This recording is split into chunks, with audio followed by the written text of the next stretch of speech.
জামায়াত ইসলামী সহ ১১ দলের সঙ্গে নির্বাচনী সমঝোতায় যুক্ত হওয়াকে কেন্দ্র করে দল থেকে পদত্যাগকারী নেতাদের ফেরানোর চেষ্টা করছে জাতীয় নাগরিক পার্টি এনসিপি।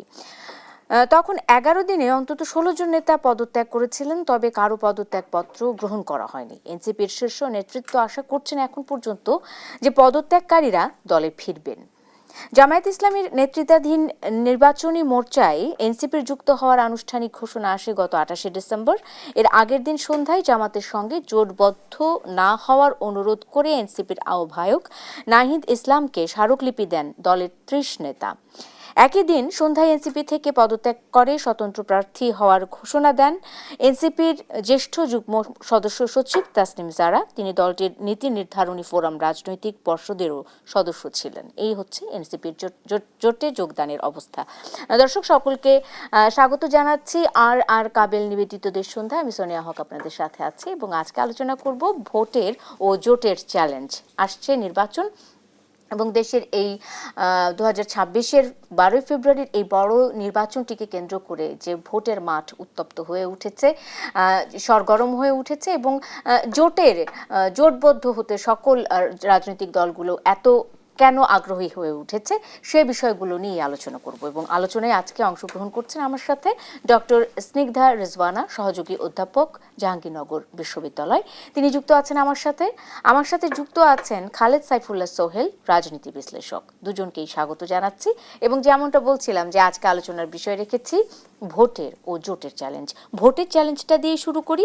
এবারে নির্বাচনে ডক্টর স্নিগ্ধা রিজওয়ানা, আপনার কি মনে হয় কোন চ্যালেঞ্জগুলোকে আপনি খুব গুরুত্বের সাথে দেখছেন যে এবারে নির্বাচনে আমাদেরকে এই বিষয়গুলোর প্রতি বেশি সচেতন থাকতে হবে? আপনাকে অনেক ধন্যবাদ সোনিয়া, আমার সহ আলোচককে শুভেচ্ছা। প্রথম কথা হচ্ছে যে এই যে আপনি অনুষ্ঠান করছেন ভোটের ও জোটের চ্যালেঞ্জ, এবং আসলেই অনেক চ্যালেঞ্জ আছে, এটা বোঝাচ্ছে নির্বাচনী মৌসুম যাচ্ছে, এটা হচ্ছে সবচেয়ে ভালো জিনিস। আর এই মৌসুমটা যখন আসে তখন অতীতের যে ধরনের চ্যালেঞ্জ আর এবারের ইলেকশনের চ্যালেঞ্জের মধ্যে কিছুটা পার্থক্য আছে। এবং পার্থক্যের জায়গাটা হচ্ছে কারণ যে কোনোভাবেই যে ইলেকশনটা হচ্ছে, আমি কখনোই বলবো না এই ইলেকশনটি ২০০৮-এর মতো একটি ইলেকশন, এবং আমি কখনো এটাও বলবো না এই ইলেকশনটি ২০২৪-এর মতো ইলেকশন।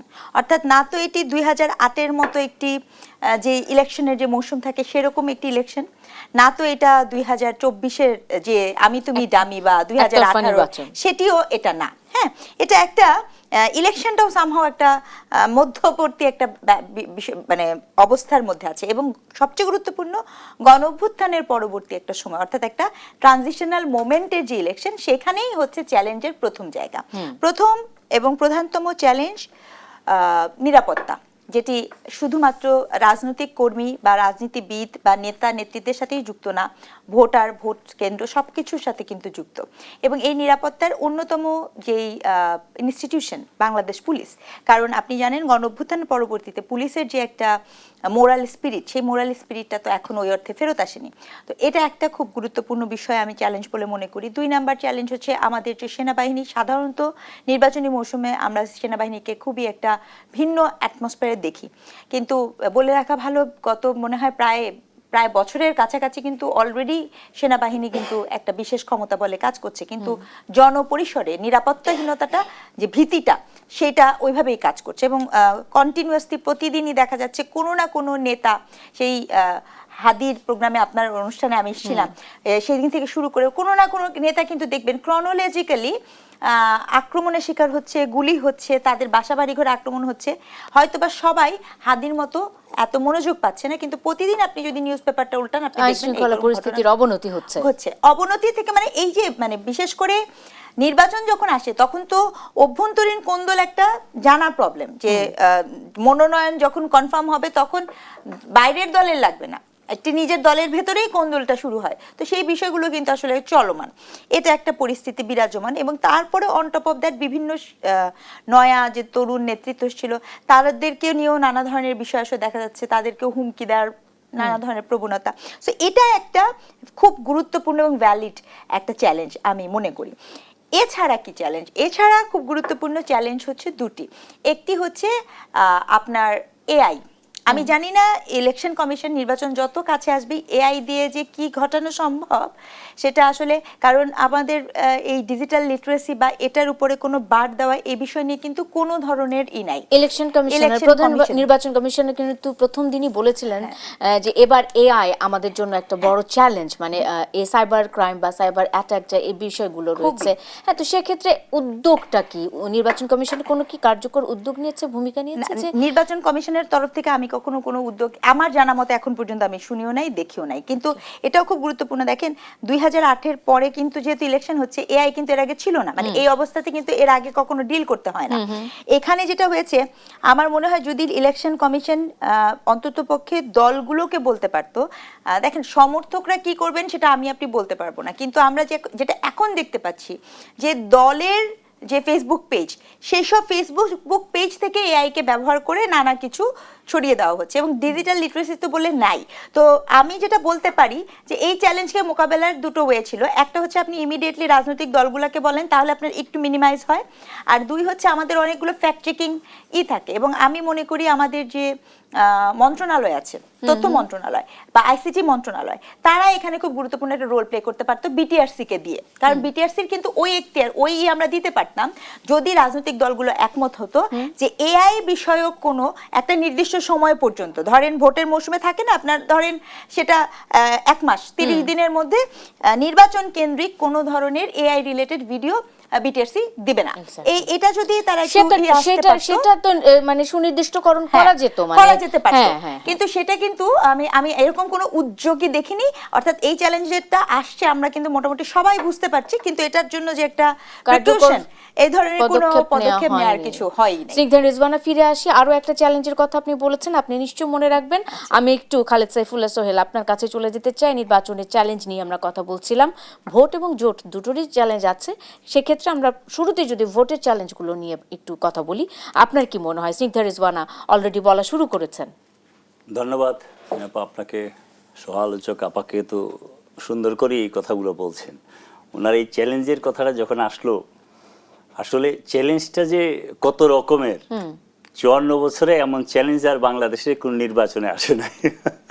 খুব ইম্পর্টেন্টলি উনি বলেছেন। আর চ্যালেঞ্জটা যে কি ধাঁচের চ্যালেঞ্জ, কোত্থেকে আসতেছে এবং কে সৃষ্টি করতেছে, কিভাবে আসতেছে, কত রকমের চিন্তা আসতেছে, এই চিন্তা এই 54 বছরে আমাদের কারো সামনে আসে নাই। সুতরাং এই চ্যালেঞ্জের মুখোমুখি আপনি যেটা বলেছেন যে ভোটের কথা, ভোটের হিসাব নিকাশ এত এলোমেলো হচ্ছে, কারণ আমি নিজেও একজন ভোটের বাজারের মানুষ, কিন্তু কোনো হিসাবেই ভালো মিলছে না। যেমন গত 4-5 দিন আগে আপনার এখানে বলেছিলাম, নাকি কোথায় জানি বলেছিলাম, যে এইবারের ভোটের হিসাব প্রতিদিনই চেঞ্জ হচ্ছে, প্রতি রাতে চেঞ্জ হচ্ছে। আপনি যদি এনসিপির প্রথম কথাটা বলেছেন, এনসিপির রঙের কত রং বদলিয়েছে, এটা নিয়ে আরো বিস্তারিত আমি বলবো। আপনি যেহেতু ভোটের কথাটা আপনি বলেছেন, এইবার ভোটের বাজারে এই নির্বাচনে ধরেন বাংলাদেশের মানুষ কত রকমের নির্বাচন দেখেছে 54 বছরে। আপনি যদি বলেন সে এক এক রকমের নির্বাচন, এক একটা নিয়ে ব্যাখ্যা করলে অনেক সময় যাবে। তবে আমরা এমন কোনো নির্বাচন দেখি নাই যেটা এক্সপিরিয়েন্স আমাদের নাই। এখন দেখা শুধু বাকি যে এই নির্বাচনে কি হবে। আপনি দেখেন এই নির্বাচনের সবচেয়ে বড় ভোটের ঝামেলা হয়েছে যে বিএনপি একক শক্তিশালী একটা দল, তার যে প্রতিপক্ষ ছিল আওয়ামী লীগ, তাদের সাথে তাদের যখন ধারাবাহিকতা থাকতো তখন একটু বোঝা যেত আপনার যে 19-20, 10-20 এমন একটা পার্থক্য থাকতো। এবার দেখেন তার যে জনপ্রিয়তা বেড়েছে, বাড়ছে কিংবা আছে, ছিল যেটা, ইদানিং তারেক সাহেব দেশে আসার পরে এখানে আরেকটা ওয়েব সৃষ্টি হয়েছে। এদিক দিয়ে খালেদা জিয়ার মৃত্যু, সেখানে একটা ওয়েব সৃষ্টি হয়েছে। এতে কি জনপ্রিয়তা চরম তুঙ্গে আছে। তুঙ্গে যখন কোনো মানে সংগঠন কিংবা দল ভোটে থাকে, তখনই সবচেয়ে বেশি রিস্ক থাকে। কারণ তখন কি আপনি খুব আয়েসি ভাবে ঘুমান। আমি আমার জীবনে বড় বড় দুর্ঘটনা যত নেতাদের ঘটেছে, প্রতিটি সম্বন্ধে যাদের সম্বন্ধে জেনেছি এবং পড়েছি, বুঝেছি, প্রতিজন নেতাই যখন তাকে খুব আয়েসি ভেবেছে, তখনই সে জীবনের সবচেয়ে বড় বিপদ ডেকে এনেছে। তো বিএনপি যেহেতু এখন তাকে আয়েশি ভাব ভাবছে এবং অনেক কিছুকে না, কিন্তু জনাব তারেক রহমান দেশে ফেরার পর তো আসলে বিএনপির কর্মী বা নেতা সকলের মধ্যে তো সেই উৎসব মুখর পরিবেশে মানে নির্বাচনকে চ্যালেঞ্জটা মুখোমুখি হওয়ার তো আমরা একটা টেন্ডেন্সি দেখছি নাকি, প্রবণতা তো টেন্ডেন্সিটা দেখছি হয়ে যাচ্ছে নাকি শুধু এটা আমরা তারেক রহমান সাহেবের আগমন উপলক্ষে দেখছি? এক্সাক্ট এটা তারেক সাহেবকে খুশি করতে যদি এই কাজটা হয়, দেশনেত্রী জানাজাতে যাওয়ার জন্য যদি হয়, তাহলে তো মহা বিপদ। সেটা যদি ভোটারের কাছে আপনি যেতেন তাহলে সবচেয়ে ভালো হতো। অ্যাক্টিং চেয়ারম্যানে ইদানিও ওনার সাথে যে বড় বড় মানুষরা দেখা করতেছেন, এতে উনি যে কথা বলছেন আর যে যাদের সাথে দেখা হচ্ছে, এটার সাথে কথার মিলটা এমন খুঁজে পাওয়া যাচ্ছে না। আচ্ছা। আমার কাছে যেটা মনে হচ্ছে, আমার কাছে মনে হচ্ছে যে আপনি ভোটারের কাছে যাবেন, আপনি সাইদের কবর জিয়ারতে যাচ্ছেন, সেটা একটা ভালো কাজ। আপনি ওয়াসিমের কবরে যাচ্ছেন, সেটা ভালো কাজ। কারণ জুলাই অভ্যুত্থানের ওদের কবরে তো আসার পরেই যাওয়া উচিত ছিল, একটু দেরি হয়েছে যেহেতু ওনার মাদার মারা গেছেন, বাংলাদেশের সিচুয়েশনটা ছিল না, তারপর উনি যাচ্ছেন, এটা বেসিক কাজ। উনি ব্যবসায়ী সমিতির কার সাথে দেখা করবেন, এবং ব্যবসায়ী সমিতির এমন কিছু মানুষ আছেন যারা গত 17 বছরে হাসিনার ডাইনে বামে পিছনে থেকে বড় হয়েছেন। এমন ব্যবসায়ীও আছেন যিনি কবি সুমন চট্টোপাধ্যায়ের কবিতার মতো বলেছেন, প্রথমত আমি আপনাকে চাই, দ্বিতীয়ত চাই, তৃতীয়ত চাই। এই ব্যবসায়ীদের সাথে উনি হ্যান্ডশেক করেছেন। এটা আসলে সরকার চালাতে গেলে অনেক রকমের মানে অনেক রকমেরই তো সমঝোতা কিন্তু করতে আপনি হয়। তো আসেন নাই। সেই ক্ষেত্রে জনাব তারেক রহমান আমি যদি একটু যুক্ত করি খালেদ সাইফুল্লাহ, সেটা হলো যে উনি যখন কোনো এক জায়গা থেকে মুভ করছেন কোনো এক জায়গাতে, আমরা কি পরিমাণ কি বিপুল জনসমাগম হচ্ছে সেটা খেয়াল করছি, যে তাকে এক নজর দেখার জন্য মানুষ উপচে পড়ছে। তো সেক্ষেত্রে জনদুর্ভোগ এড়াতেও তো তিনি আসলে অনেক জায়গাতে যেতে পারছেন না। মানে সচরাচর বা গতানুগতিক রাজনীতির যে ভোট চাওয়ার যে নিয়ম, ভোটারের দ্বারে দ্বারে গিয়ে যে ভোট চাওয়ার নিয়ম, এটা জনাব তারেক রহমান করতে পারছে না। বাস্তবতা কি সেটা বলে যে তিনি করতে পারেন? কিন্তু উনি করতে পারতেছেন না বিষয়টা এমন না, করছেন তো। আমি যে পয়েন্টটা আপনাকে ধরতে চাইছিলাম সেটা হচ্ছে উনি যে সাক্ষাৎকার দিচ্ছেন যে মানুষদেরকে, এখানে অনেক তর্কিত বিতর্কিত লোকজন ঢুকে যাচ্ছে। উনি তো এখন রাষ্ট্রের কেউ না, উনি তো একজন নির্বাচনে একটা দলের নেতা। উনি নির্বাচিত হইলে তারপরে এটাতে আসবেন, নির্বাচিত হবেন সেটা ধরিয়ে নিচ্ছে সবাই। যত জরিপ আসতেছে সব ওনার পক্ষেই, সবকিছুই ঠিকঠাক আছে, এবং আমরাও ধারণা করতেছি উনিই বাংলাদেশের প্রধানমন্ত্রী হবেন। বাট এখন তো হন নাই। আপনি না হয়ে যদি এই কাজগুলা করতে থাকেন তখন তো বিতর্ক আসবেই, মানুষ কথা বলবে, ইতিমধ্যে বলা শুরু করেছে। আমার বক্তব্যটা সেটা যে ভোটের বাজারে আপনি ভোটারের গুরুত্বটা বাড়ান। যদি ভোটারের গুরুত্ব না বাড়ান, তাহলে আপনি যে ভোটের বাজারে যে এলোমেলো অবস্থা, এলোমেলো আমি প্রথমেই বলছি যে আওয়ামী লীগ থাকলে মানুষ একটা ভোট দিত, আমি নৌকাকে দিব না ধানকে দিব, আমি বিএনপিকে দিব না আওয়ামী লীগকে দিব। এখন তো এটা নাই। এখন আওয়ামী লীগের যে ভোটার কিছু আছে যারা এখনো তো তৎপর, তাদের 20% ভোটার আমার কাছে মনে হচ্ছে বাজারে নড়াচড়া করছে এবং কথাবার্তা বলছে, এবং তারা আপা যে কথাটা বলেছেন আইন শৃঙ্খলার অবনতিরও চিন্তা করছে, এবং তারা বিভিন্ন বিবৃতি দিচ্ছে। সুতরাং আমার কাছে যেটা মনে হয় যে আপনি ভোটের বাজারে এখন আর নিশ্চিত বলতে পারবেন না এটাই হচ্ছে, যেটা আমরা এখন বলছি। আমার কাছে প্রতিদিনই সেটা পরিবর্তনশীল। আপনি দেখেন ডাকসুর ইলেকশনে গত তারিখে কোনো পাত্তাই কারো ছিল না। আজকে দেখেন জগন্নাথের ইলেকশন হচ্ছে, এখানে একটু আগে আমি যে নিউজটা দেখে আসলাম, 5 ভোটে ছাত্রদলের বিপি এগিয়ে আছে আর বাকি 2 জন এগিয়ে আছে, 5, 7, 10 ভোটের। দেখেন আজকে থেকে 2 মাস আগের চিত্র ছিল ইউনিভার্সিটিতে একটা, এখনই চিত্র আরেকটা। আগামী 1 মাসের মধ্যে অনেক চিত্র এদিক সেদিক হবে, ভোটের বাজারও এদিক সেদিক হবে। সর্বোপরি কথা, আপনি ভোটারকে যতটুকু সম্মান করবেন আর জোটটাকে যতটুকু সম্মান করবেন আর গুরুত্বপূর্ণ নেতাদেরকে যতটুকু সম্মান করবেন এবং বাজারে যে নেতাদের মার্কেট আছে তাদেরকে সম্মান করবেন, এগুলির সমন্বয়ে এবার আপনার পক্ষে ভোট আসবে। অবশ্যই অবশ্যই। এবং আমরা যতদূর খালেদ সাইফুল্লাহ আমরা যতদূর জানি যে এবার জনাব তারেক রহমান একেবারে ভিন্ন ধারার একটা রাজনৈতিক পরিকল্পনা নিয়েই এসেছেন। তিনি বলেছেন যে তার একটা পরিকল্পনা আছে এবং সেই পরিকল্পনাটা হচ্ছে সকলের জন্য সমান অধিকার নিশ্চিত করা। তিনি সকলের সাথে দেখা করছেন, তিনি সকলের সাথে সৌজন্য সাক্ষাৎ করছেন, মত বিনিময় করছেন। আমরা নিশ্চয়ই এই বিষয়গুলো নিয়ে কথা বলবো একটা বিরতির পর। দর্শক, আর কাবেল নিবেদিত দেশ সন্ধ্যা একটা বিরতি নিয়ে ফিরছে, এখনই সঙ্গে থাকুন। বিরতির পর স্বাগত আরেকবার দেখছেন আর কাবিল নিবেদিত দোয়ের সন্ধ্যা। আমি সোনিয়া হক আপনাদের সাথে আছি। ভোট ও জোটের চ্যালেঞ্জ নিয়ে কথা বলছিলাম। চলে যেতে চাই ডক্টর স্নিগ্ধা রিজওয়ানা। এর আগে শৃঙ্খলা এবং এআই এর যে হুমকি সে বিষয়টি নিয়ে ডক্টর স্নিগ্ধা রিজওয়ানা কথা বলেছেন। আপনি আপনার আলোচনায় নিশ্চয়ই যুক্ত করবেন আর কোন কোন হুমকিগুলো রয়েছে এবারের নির্বাচনকে আর সবচেয়ে বড় চ্যালেঞ্জ আমি যেটা বলতেই চাই সেটা হচ্ছে যে দেখেন, এর আগে যখনই আমাদের নির্বাচন হয়েছে, নির্বাচন বানচাল করতে চাওয়া পক্ষ অ্যাক্টিভভাবে কার্যকর ছিল না। এবং এবারের নির্বাচন সংগঠিত হওয়ার দিন মুহূর্ত পূর্ব পর্যন্ত আপনার বিভিন্ন পক্ষ এবং মহল আছে। আমি কিন্তু এখানে একক পক্ষ বলছি না, রাজনৈতিক দল থেকে শুরু করে বিভিন্ন ধরনের অভ্যন্তরীণ পক্ষ, আন্তর্জাতিক নানা কূটনৈতিক মহল, সকলেরই কিন্তু একটা বিশেষ নজর আছে। এই জন্য বলছি যে এই নির্বাচনটাতে আপনার এক ধরনের নির্বাচনটি যাতে সংগঠিত না হতে পারে, এই প্রচেষ্টাতে কিন্তু একটি খুব শক্তিশালী কিছু পক্ষ আছে। এবং তারা যদি খুব স্পষ্টত বলি, দেখেন খুব স্বাভাবিকভাবে আপনি বাংলাদেশ আওয়ামী লীগ যে দলটি, সেই দলটি তো আপনি তো এটাকে আন্ডারগ্রাউন্ডে দিয়েছেন। আন্ডারগ্রাউন্ড যখন করেছেন, আপনি এই দলের কোনো মানুষের সাথে কি কথা বলছি? আমরা বলছি না। কিন্তু কি নির্বাচন কমিশন বলছে না। এই দলের মানুষরা কোথায় আছে আমরা জানি না। তো এটা তো খুব স্বাভাবিক বোঝাপড়া। এই দলটি তো কখনো চাবে না যে একটি নির্বাচন হোক, কারণ এই দলটি যখন একটি নির্বাচন যদি হয়ে যায়, কারণ এই যে 1.5 বছরে আমরা ইলেকশনটাকে যে প্রলং করার প্রেক্ষিতে, এবং আমি খুব দুঃখ নিয়ে বলছি, গণঅভ্যুত্থানের মতো এত স্ট্রং একটা স্পিরিট, সেই স্পিরিটটাকে আমাদের দক্ষিণপন্থা উত্থান এবং অসম্ভব অযৌক্তিক কিছু উগ্রবাদিতার কারণে সেই স্পিরিটটা প্রশ্নবিদ্ধ হয়েছে।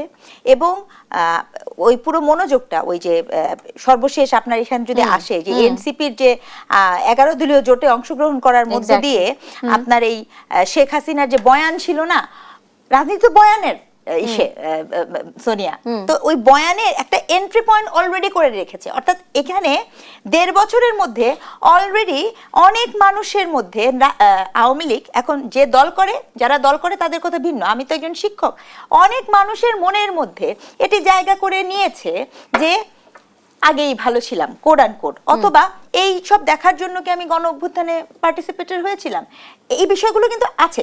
কাজেই যত বেশি ইলেকশনটা প্রলং হবে, তত বেশি আওয়ামী লীগ মানুষের কাছে পৌঁছবে। কাজে আওয়ামী লীগের রাজনীতিতে খুব স্পষ্টত যে আমি এই ইলেকশনটা পেছাতে চাই। তাহলে এই যে আন্ডারগ্রাউন্ডে থাকা আওয়ামী লীগ, সে কি করবে না করবে, এটা আপনি কি বলয় দিয়ে মানে ওই যে গুপ্ত ঘাতক কিংবা গুপ্ত, আপনি এটা কিভাবে দেখবেন? হ্যাঁ, গুপ্ত ঘাতক কিংবা চোরাগুপ্তা হামলা যে বিষয়গুলো আমরা দেখি, হাদির সাথে যে ঘটনা ঘটে গেল, অলরেডি সেটা তো একটা উদাহরণ আছে। অবশ্যই আমি ফিরবো একটা ছোট এবং শুধু আওয়ামী লীগ না, আরো কিছু রাজনৈতিক দল আছে যারা মনে করেন, অথবা ব্যক্তি বিশেষে কিছু প্রভাবশালী কোড অ্যান্ড কোড বিপ্লবী শ্রেণীর মানুষও আছেন যারা মনে করেন যত বেশি একটি অনির্বাচিত সরকার, এই যে অস্থিতিশীল ব্যবস্থাপনা থাকবে, তত বেশি তারা ক্ষমতাকে আঁকড়ে ধরে থাকতে পারবে। এই পক্ষ এই নির্বাচন বানচালে সক্রিয় না হলেও খুবই প্যাসিভ আকারে ভূমিকা রেখে দিচ্ছে। ডক্টর স্নিগ্ধা রিজওয়ানা, আপনার 3টি বিষয় এবারের ভোটে বা এবারের নির্বাচনের চ্যালেঞ্জে, যে 3টি বিষয় খুব স্পষ্ট, যে একদল নির্বাচন মানে একটা নির্বাচনটাকে বানচাল করার জন্য বিভিন্ন গোষ্ঠী তৎপর রয়েছে। খালেদ সাইফুল্লাহ, আপনি মনোযোগ দিয়ে শুনুন, আমি আবারও মনে করিয়ে দিই, এআই এর যে হুমকি রয়েছে সেটিও আছে নির্বাচনের চ্যালেঞ্জে, এবং শৃঙ্খলাজনিত বিষয়টি তো অবশ্যই মাথায় রাখতে হবে, কারণ তফসিল ঘোষণার 2 দিন পরই একজন প্রার্থী বাংলাদেশে প্রাণ হারিয়েছে। তো সেক্ষেত্রে আসলে গণ অভ্যুত্থানের যে স্পিরিট ছিল, ডক্টর স্নিগ্ধা রিজওয়ানা বলেছেন ইতোমধ্যে, এই যে নির্বাচনটাকে প্রলম্বিত করা হলো, এটা কি আসলেই মানে নির্বাচন বানচালের কোনো কৌশল, বা নির্বাচন হতে দেওয়া হবে না এরকম টাইপের কোনো কৌশল, বা কোনো রাজনৈতিক দলকে প্রেসারে ফেলার কৌশল? মানে এটি আসলে কেন গণ অভ্যুত্থানের স্পিরিট কি আসলে ব্যর্থ হয়ে গেল কিনা? খালেদ, ধন্যবাদ আপনাকে।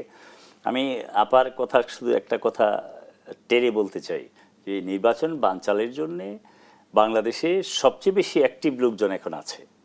কি জন্যে? কারণ সবারই একটা ধারণা যে এই দেশে বিএনপি পাওয়ারে যাবে, তারেক রহমান প্রধানমন্ত্রী হবে, এই জন্যে। তো যারা পারতেছে না তারা তো অনেক চেষ্টা করেছে।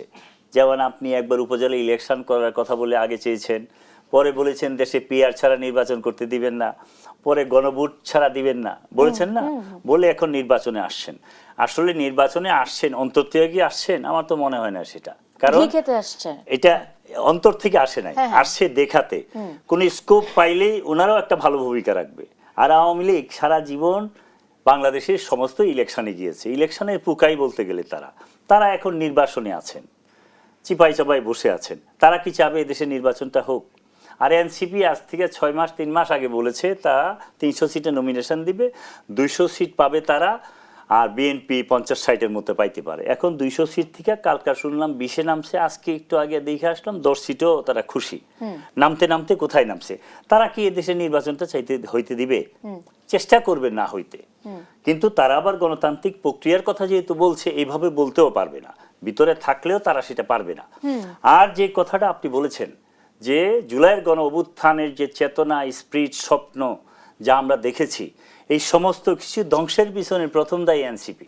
বিরতি নেই, বিরতি নিয়ে আপনি আমাকে টাইম দিবেন এই আমি বিষয়টা বলতে, নাহলে আবার আমার কথাটা এই প্রসঙ্গে ফিরে আসব। জোটের যেহেতু চ্যালেঞ্জ নিয়ে আমরা কথা বলবো একেবারে লাস্ট সেগমেন্টে। এনসিপির জামাতে ইসলামের নেতৃত্বে যে জোট, 11 দলের জোট, সেটিতে যোগদানের ফলে সকলেই বলছেন যে এনসিপি আসলে জুলাই অভ্যুত্থানের যে স্পিরিট সেটিকে সবচেয়ে বেশি ভুলুণ্ঠিত করেছে। দর্শক কি একমত কিনা, এবং সেই সাথে আলোচনা নিশ্চয়ই চালিয়ে যাব। দর্শক থাকুন, আর কাবেল নিবেদিত দেশ সন্ধ্যায় আসছি এক্ষুনি। বিরতির পর স্বাগত আরেকবার, দেখছেন আর কাবেল নিবেদিত দেশ সন্ধ্যা। সোনিয়া হক আপনাদের সাথে আছি। ভোটের ও জোটের চ্যালেঞ্জ নিয়ে কথা বলছিলাম এবং আলোচনায় ফিরতে চাই।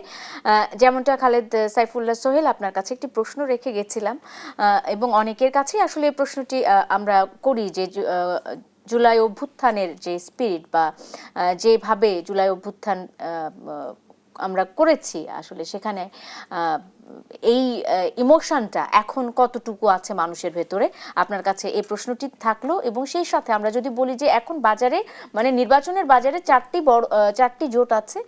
সবচেয়ে বড় জোট হচ্ছে তা বিএনপি জোট, এবং আরেকটি যেটি আমরা জানি যে জামাত এবং এনসিপি জোট।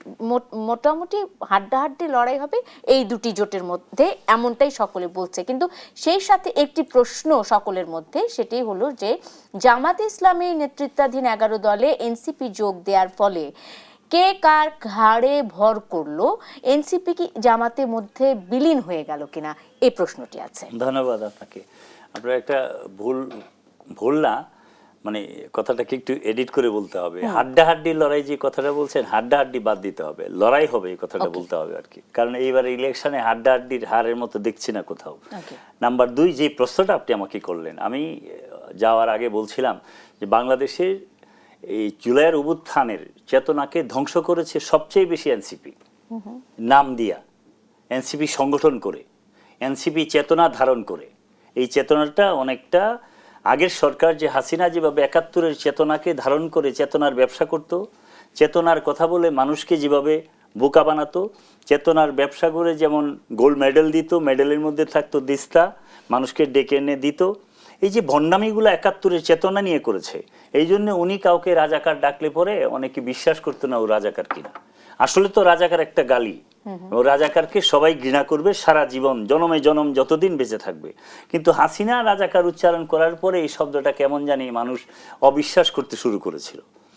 ঠিক এই এনসিপি জুলাইয়ের অভ্যুত্থানের চেতনা যতদিন ছিল, যেই স্বপ্ন নিয়ে ওয়াসিম, সাইদ, মুগ্ধরা জীবন দিয়েছে, রক্ত দিয়েছে একটা সুন্দর বাংলাদেশের জন্য, এই বাংলাদেশের টোটাল চেতনা থেকে প্রথম ধ্বংস করেছে দল করে। আর তাদের তো দল করার কথা ছিল না। তারা যে সময় অভ্যুত্থানে অংশগ্রহণ করেছে তারা বলেছে অরাজনৈতিক সংগঠন, তারা কোনো দলই করবে না। আপনাকে কে বলেছে এই দলটা করতে? তাহলে আজকে আমার প্রশ্ন হয় যে এই দলটা আপনি কারো কথাই করেছেন, সে কে? এখন বেরিয়ে আসছে। আমরা তখন ধারণা করতাম যে জামাতে ইসলাম সবসময় ভিতরে গেমটা খেলে আসলে ওরা আসলে সরাসরি পলিটিক্স করার চেয়ে, যেটা এই এনসিপির প্রধান যে নাহিদ বলছিল যে ওরা তো গুপ্ত পলিটিক্স করে। আর যে উসমান হাদি, যে ভদ্রলোক মারা গেলেন, সবচেয়ে দেশপ্রেমিক একজন মানুষ, উসমান হাদি বলতেন যে ইসলামী ছাত্র শিবির বলেন, জামাতে ইসলাম, ওরা তো রিমোট কন্ট্রোলে পলিটিক্স করে, ওরা তো আসলে ফিল্ডে পলিটিক্সটা করে না।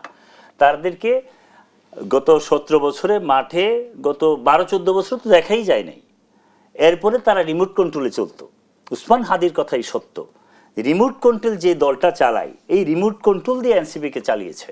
এতদিন আমরা বলেছি, তখন নাহিদরা বাঁচার জন্যে, এই তাসনিম জারারা বাঁচার জন্যে, আরও যারা মেয়েরা ছিল তারা বাঁচার জন্যে অনেক কথা বলতো। ওই যে লম্বা একটা ছেলে পাটোয়ারি নাকি, সে বলতো যে জামাত তাদের সিদ্ধান্তহীনতাই নাই, তারা কোন দিকে যাবে সিদ্ধান্তই জানে না, কিছু বলতো। আর এরা যেহেতু রাজাকার আলবদর ছিল, স্বাধীনতায় বিশ্বাস করতো না, তারা কোনো সময় রাজনীতির মাঠেই ভালো করবে না। আজকে এনসিপি ওখানে ঢুকে গেছে। তাহলে অতীতে আমরা যে বললাম যে এনসিপি জামাতের কথাই চলে, জামাতের প্রোডাক্ট, যেটা বেশি বেশি বেশি বলতেন, মানে ঘরে ফিরে গেছে, ঘরে ফিরে অনেকটা এমনই হচ্ছে। সুতরাং আমার কাছে মনে হয় যে তারা এই দলটা করে প্রথম শেষ হয়েছে, এই চেতনাটা যাও কিছুটা বাকি ছিল। আমি আপনার এই টকশোতে এসেও বলেছি যে এই ছেলেগুলা যাদেরকে নিয়ে আমরা স্বপ্ন দেখতাম, তারা যদি খালি শাহবাগে দাঁড়িয়ে প্রতিবাদ করতো অন্যায়ের, তাহলে এই দেশটা অনেক ভালো থাকতো এবং তারাও যেখান থেকে দাঁড়াতো সেখান থেকে এমপি হতো। আমার কাছে মনে হয়েছে এনসিপি জামাতে যে জুট করে যতটুকু শক্তিশালী প্রার্থী হচ্ছে, এর চেয়ে তাসনিম যারা যে রিজাইন করে প্রার্থী হয়েছে তার চেয়ে অনেক বেশি শক্তিশালী প্রার্থী। এবং তাসনিম যারা যে ফাইট করে যে ভোট পাবে, এনসিপির যে প্রার্থীগুলো দাঁড়াচ্ছে একটাও তার ধারা কাছে যায় কিনা আমার সন্দেহ। নাম্বার 1। নাম্বার 2, শেষ করে ফেলি, এনসিপি যদি জামাতে জয়েন না করত তাহলে তাদের যে একটা মোরাল অবস্থান ছিল সেই অবস্থানে থাকতো।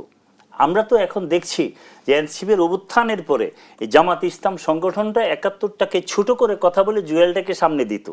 আসলে কি 71কে আপনি কখনো ছোট করে দেখতে পারবেন? ইম্পসিবল। কারণ এখানে আমাদের অনেক অনেক কিছু রয়ে গেছে।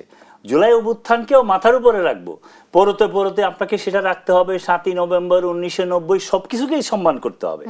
এনসিপি এই সম্মানগুলা করে নাই বলে আজকে তারা ছোট হইতে হইতে কি পর্যায়ে গেছে, প্রতিদিন তাদের দল থেকে রিজাইন করতেছে। আর সবচেয়ে সচেতন যারা ছিল, তাসনিম জারার মতো যারা মডেল ছিল এনসিপিতে, যারা জুলাইয়ের অভ্যুত্থানের কারিগর ছিল, তারা সবাই আস্তে আস্তে চলে যাচ্ছে। এতে প্রমাণিত যে শেষ হয়ে গেছে সময়। ধন্যবাদ আপনাকে।